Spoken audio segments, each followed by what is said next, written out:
Masar kumanya dansi Shoko ngari shike ikoko Pressure afurirwa tushibanzi Baita pati nasi Oh Yes. So right about now, give me this time to introduce Pamabhenji, you know. So Pamabhenji, it's all about the best, you know. The world no longer care about the second. Manongoda number one chete. Yeah man. So last time Tantina boss Julo, Tantina man like liquid, and it was fire. So trust me, today ta edge futi moto, kwa mserope moto, saka meno chinenge ya kunzichi, but it's moto times two. Trust me, it's all about good vibes with us. So now we go back up and tell about freestyle as usual. And in Nasi, I've got some new faces, you know. But says one new one footy. Nobody see one which Papa Chema surprises. Nasi, it's a bang again, you know. It's a very good time with very good vibes with some good moves, man. But still, it's all about it's all about us, it's all about Pamabhenji, it's all about freestyles, it's all about who got it. Jana no more moves, baba. Jana no move on. So get ready, man. Rambaye mji support, rambaye mji like, rambaye mji share.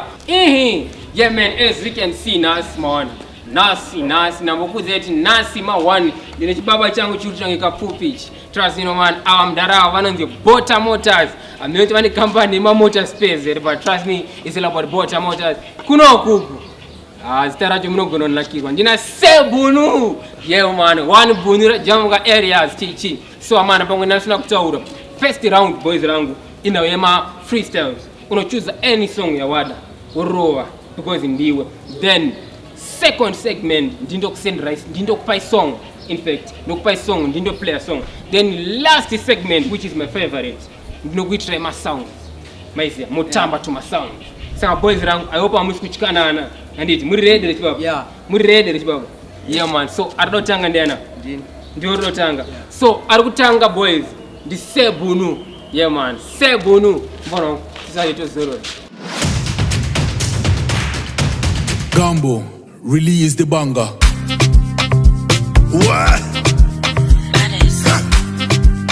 We are men. Aye, everybody stand up. The girl them trigger is here.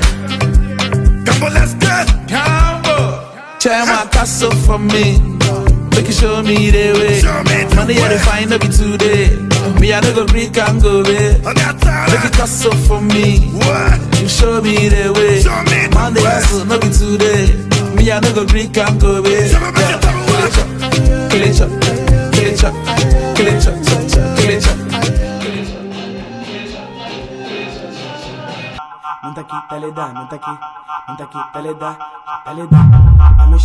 Un número un da net. Esse é mais dor de cabeça.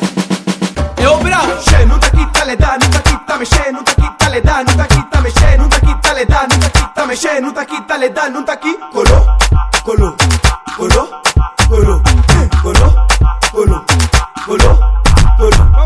Che, não tá aqui, tá le dá, não tá aqui, tá mexendo, não tá aqui, tá le dá, não tá aqui, tá mexendo, não tá aqui, tá le dá, não tá aqui, tá mexendo, não tá aqui, tá le dá, não tá aqui. Colou.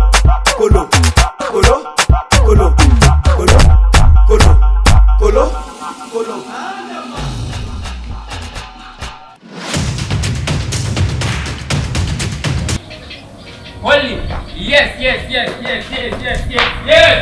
So, Roberto Kutamba is another way to fika Satan, you know, fika Satan. So this segment, boys, this is my segment. I'm the general right now.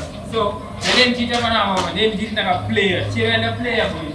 Then you test that one. Abotaka kwa the one, the Sebonu, Saka Kutamba, the soccer motor. Se Tabo, Samda, the player. Apa ntungo ndakatokupa mkana mukatutambisa ndokubvito ingodaranda. Let's go shit. Olha, tá tudo bem. Diz fala que tá tudo bem. Olha, tá tudo bem.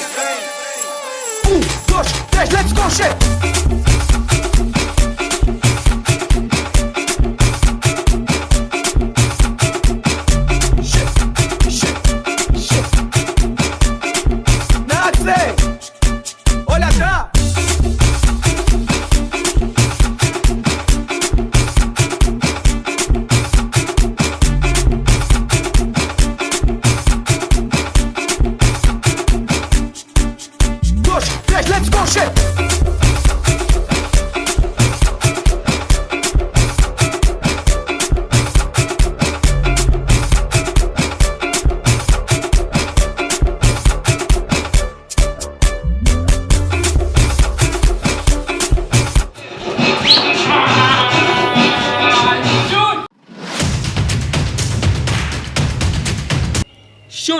Yeah, man, like Benzema, we don't miss. Always shot on target. We ever do the boys around. Murukuchkere. Murukwate. Saka mjara ka barita ndike basera. Ndike basi. Yembe kupinza mepo nene. Yeah, man like Bono there. Amana message aichinje. Tukuramba tichingoti chi say no to drug and substance abuse. And energy na hapa naongo this is a sober minded body, you know, ndozo ita inenge energy yakawanda hapa naongo wasikunyara because very sober. So yatakupinda hapa naongo nde yangu futi.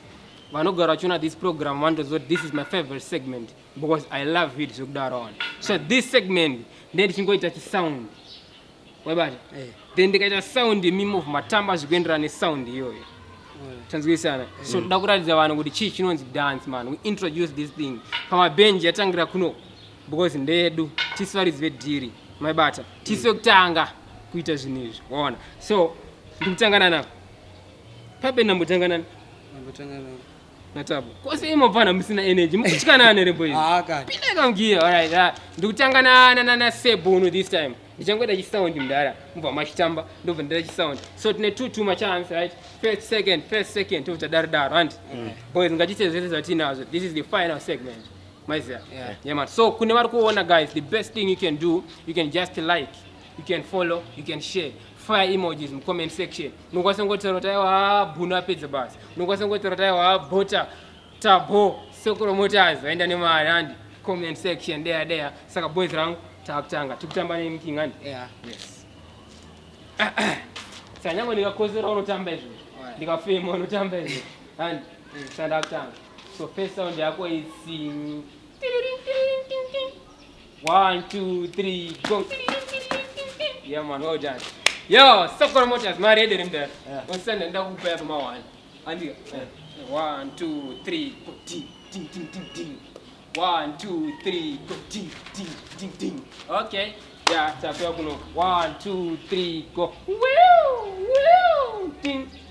And 1 2 3 go. Woo ding. Oh, yeah man, that was fire. Tap your kwa muri mdara. Andika. 1 2 3 go. 1 2 3 go. Yeah man, so that was it man. Don't forget it's all about Pamabhenji. Panapandina Sebunu right now ndina Koma tabo bota sokoro motors mota inoshika anyway. So don't forget comment yako, like yako, sharing yako yakatikoshera. Program yetu inonzi Pamabhenji, brought to you by who? Team Expandables, back to back with Sky Rocket Films. Yeah man.